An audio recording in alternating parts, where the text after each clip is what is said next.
dari Raja Nebukadnezar kepada orang-orang dari segala bangsa, suku bangsa dan bahasa yang diam di seluruh bumi. Bertambah-tambahlah kiranya kesejahteraanmu. Aku berkenan memaklumkan tanda-tanda dan mujizat-mujizat yang telah dilakukan Allah yang Maha Tinggi kepadaku. Betapa besar tanda-tandanya dan betapa hebatnya mujizat-mujizatnya. Kerajaannya adalah kerajaan yang kekal dan pemerintahannya turun-temurun. Aku, Nebukadnezar, diam dalam rumahku dengan tenang dan hidup dengan senang dalam istanaku. Lalu aku mendapatkan mimpi yang mengejutkan aku, dan hayalanku di tempat tidurku, serta penglihatan-penglihatan yang kulihat menggelisahkan aku. Maka aku mengeluarkan titah, bahwa semua orang bijaksana di Babel harus dibawa menghadap aku, supaya mereka memberitahukan kepadaku makna mimpi itu. Kemudian orang-orang berilmu, ahli jampi, para kasdim dan ahli nujum datang menghadap dan aku menceritakan kepada mereka mimpi itu. Tetapi mereka tidak dapat memberitahukan maknanya kepadaku. Pada akhirnya, Daniel datang menghadap aku, yakni Daniel yang dinamai Belsazar menurut nama dewaku, dan yang penuh dengan roh para dewa yang kudus. Lalu kuceritakan kepadanya mimpi itu. Hai Belsazar, kepala orang-orang berilmu, aku tahu bahwa engkau penuh dengan roh para dewa yang kudus, dan bahwa tidak ada rahasia yang sukar bagimu. Sebab itu, inilah riwayat penglihatan mimpi yang kudapat. Maka ceritakanlah kepadaku maknanya. Adapun penglihatan yang kudapat di tempat tidurku itu demikian. Di tengah-tengah bumi ada sebatang pohon yang sangat tinggi. Pohon itu bertambah besar dan kuat, tingginya sampai ke langit dan dapat dilihat sampai ke ujung seluruh bumi. Daun-daunnya indah, buahnya berlimpah-limpah. Padanya ada makanan bagi semua yang hidup. Di bawahnya, binatang-binatang di padang mencari tempat bernaung, dan di dahan-dahannya bersarang burung-burung di udara, dan segala makhluk mendapat makanan daripadanya. Kemudian dalam penglihatan yang kudapat di tempat tidurku itu, tampak seorang penjaga, seorang kudus, turun dari langit. Ia berseru dengan nyaring, demikian katanya. Tebanglah pohon itu dan potonglah dahan-dahannya. Gugurkanlah daun-daunnya dan hamburkanlah buah-buahnya. Biarlah binatang-binatang lari dari bawahnya dan burung-burung dari dahan-dahannya. Tetapi biarkanlah tunggulnya tinggal di dalam tanah, terikat dengan rantai dari besi dan tembaga, di rumput muda di padang. Biarlah ia dibasahi dengan embun dari langit, dan bersama-sama dengan binatang-binatang mendapat bagiannya dari rumput di bumi. Biarlah hati manusianya berubah dan diberikan kepadanya hati binatang. Demikianlah berlaku atasnya sampai 7 masa berlalu. Titah ini adalah menurut putusan para penjaga, dan hal ini menurut perkataan orang-orang kudus, supaya orang-orang yang hidup tahu bahwa Yang Maha Tinggi berkuasa atas kerajaan manusia dan memberikannya kepada siapa yang dikehendakinya, bahkan orang yang paling kecil sekalipun dapat diangkatnya untuk kedudukan itu. Itulah mimpi yang telah kudapat. Aku, Raja Nebukadnezar. Sekarang engkau, Beltsazar, katakanlah kepadaku maknanya, sebab semua orang bijaksana dari kerajaanku tidak dapat memberitahukan maknanya kepadaku. Tetapi engkaulah yang sanggup, karena engkau penuh dengan roh para dewa yang kudus. Lalu berdirilah Daniel, yang namanya Beltsazar. Tercengang beberapa saat, pikiran-pikirannya menggelisahkan dia.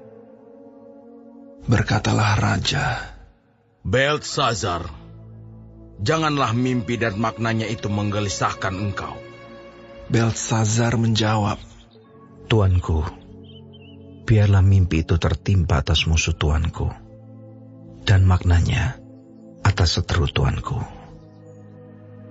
Pohon yang tuanku lihat itu, yang bertambah besar dan kuat, yang tingginya sampai ke langit, dan yang terlihat sampai ke seluruh bumi, yang daun-daunnya indah, dan buahnya berlimpah-limpah, dan padanya ada makanan bagi semua yang hidup, yang di bawahnya ada binatang-binatang di padang, dan di dahan-dahannya bersarang burung-burung di udara. Tuankulah itu, ya Raja. Tuanku yang telah bertambah besar dan kuat, yang kebesarannya bertambah sampai ke langit, dan yang kekuasaannya sampai ke ujung bumi. Tentang yang tuanku Raja lihat, yakni seorang penjaga, seorang kudus yang turun dari langit, sambil berkata, tebanglah pohon ini, dan binasakanlah dia. Tetapi biarkanlah tunggulnya ada di dalam tanah, terikat dengan rantai dari besi dan tembaga, di rumput muda di padang, dan biarlah ia dibasahi dengan embun dari langit, dan mendapat bagiannya bersama-sama dengan binatang-binatang di padang, hingga sudah berlaku yang demikian atasnya, sampai 7 masa berlalu. Inilah maknanya, ya Raja. Dan inilah putusan yang maha tinggi mengenai Tuanku Raja. Tuanku akan dihalau dari antara manusia, dan tempat tinggal Tuanku akan ada di antara binatang-binatang di padang. Kepada Tuanku akan diberikan makanan rumput, seperti kepada lembu. Dan Tuanku akan dibasahi dengan embun dari langit, dan demikianlah akan berlaku atas Tuanku sampai 7 masa berlalu, hingga Tuanku mengakui bahwa yang maha tinggi berkuasa atas kerajaan manusia dan memberikannya kepada siapa yang dikehendakinya. Yang dikatakan tentang membiarkan tunggul pohon itu berarti kerajaan Tuanku akan kembali Tuanku pegang. Segera sesudah Tuanku mengakui bahwa surgalah yang mempunyai kekuasaan. Jadi, ya Raja, biarlah nasihatku berkenan pada hati Tuanku. Lepaskanlah diri Tuanku daripada dosa dengan melakukan keadilan, dan daripada kesalahan dengan menunjukkan belas kasihan terhadap orang yang tertindas. Dengan demikian, kebahagiaan Tuanku akan dilanjutkan. Semuanya itu terjadi atas Raja Nebukadnezar. Sebab setelah lewat 12 bulan, ketika ia sedang berjalan-jalan di atas istana raja di Babel, berkatalah raja, bukankah itu Babel yang besar itu, yang dengan kekuatan kuasaku dan untuk kemuliaan kebesaranku telah kubangun menjadi kota kerajaan? Raja belum habis bicara, ketika suatu suara terdengar dari langit. Kepadamu dinyatakan, ya Raja Nebukadnezar, bahwa kerajaan telah beralih daripadamu. engkau akan dihalau dari antara manusia, dan tempat tinggalmu akan ada di antara binatang-binatang di padang. Kepadamu akan diberikan makanan rumput seperti kepada lembu, dan demikianlah akan berlaku atasmu sampai 7 masa berlalu, hingga engkau mengakui bahwa Yang Maha Tinggi berkuasa atas kerajaan manusia dan memberikannya kepada siapa yang dikehendakinya. Pada saat itu juga, terlaksanalah perkataan itu atas Nebukadnezar, dan ia dihalau dari antara manusia, dan makan rumput seperti lembu, dan tubuhnya basah oleh embun dari langit, sampai rambutnya menjadi panjang seperti bulu burung Raja Wali, dan kukunya seperti kuku burung. Setelah lewat waktu yang ditentukan, aku, Nebukadnezar, menengadah ke langit, dan akal budiku kembali lagi kepadaku.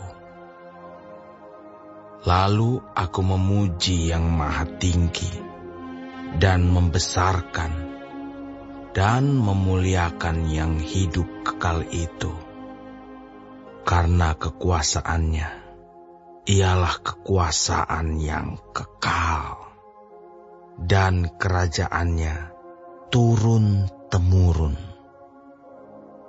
Semua penduduk bumi dianggap remeh. Ia berbuat menurut kehendaknya terhadap bala tentara langit dan penduduk bumi, dan tidak ada seorang pun yang dapat menolak tangannya dengan berkata kepadanya, "Apa yang kau buat?" Pada waktu akal budiku kembali kepadaku, kembalilah juga kepadaku kebesaran dan kemuliaanku untuk kemasyuran kerajaanku. Para menteriku dan para pembesarku menjemput aku lagi. Aku dikembalikan kepada kerajaanku, bahkan kemuliaan yang lebih besar dari dahulu diberikan kepadaku. Jadi sekarang, aku, Nebukadnezar, memuji, meninggikan dan memuliakan Raja Sorga, yang segala perbuatannya adalah benar, dan jalan-jalannya adalah adil, dan yang sanggup merendahkan mereka yang berlaku congkak.